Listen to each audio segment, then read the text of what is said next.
ଥାଏ ପ୍ରଭୁ ସଂସଦ ବିଧାନ ଢାଙ୍କିବାକୁ ଦୋଷ ଦିଏ ନାନା ଉପହାର ତାକୁ ମଧ୍ୟ ବୋଲିଥାନ୍ତି ଧର୍ମ ଅବତାର।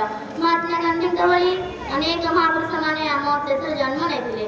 ସମସ୍ତ ମହାପୁରୁଷଙ୍କ କଥା ଆଲୋଚନା କଲେ ଏହା ଏକ ବଡ଼ ଇତିହାସ ହୋଇଯିବ। ତେଣୁ ମୁଁ ଦୁଇ ଜଣ ଶହୀଦ ମହାପୁରୁଷଙ୍କ କଥା କହୁଛି।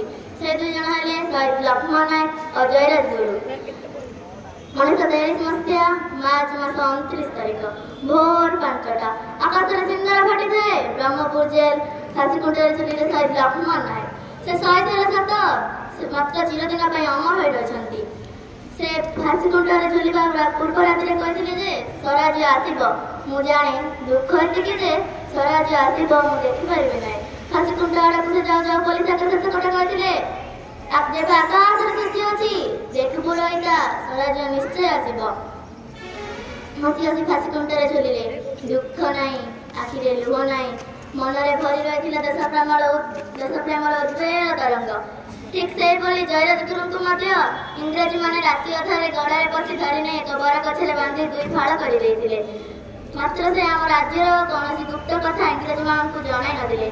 କବିଙ୍କ ଭାଷାରେ କୁଆଡ଼େ ବହି ଯାଉଛି କାଳ ଗଲାଣି କଟି କେତେ ଯେ ସାଲ ରହିଛି ଏବେ କଥା ଜୀବନ ଦେଇ ଜୀବନ ନୁଆଇ ନାହିଁ ମଥା ଜୟା ପଛେ ଜୀବନ ଦେଲା ଜିଆଇ ପଛେ ଜୀବନ ଦେଲା ଜୟା ପଛେ ଜୀବନ ଦେଲା ନୁଆଇ ନାହିଁ ମଥା ଜୟା ପଛେ ଜୀବନ ଦେଲା ନୁଆଇ ନାହିଁ ମଥା।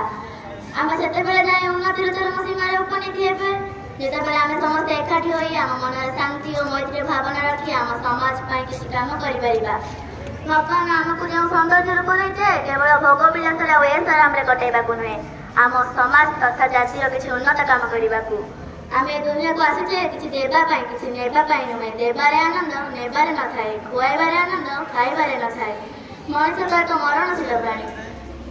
ଯଦି ଆମେ ମୃତ୍ୟୁ ପୂର୍ବରୁ ଏହିଭଳି ଏକ କାମ କରି ଚାଲିଯିବା ଆମ ଜାତି ତଥା ସମାଜ ଆମକୁ ଚିରଦିନ ପାଇଁ ମନେ ରଖିବ। ଜୟ ହିନ୍ଦ, ଜୟ ଜୟ।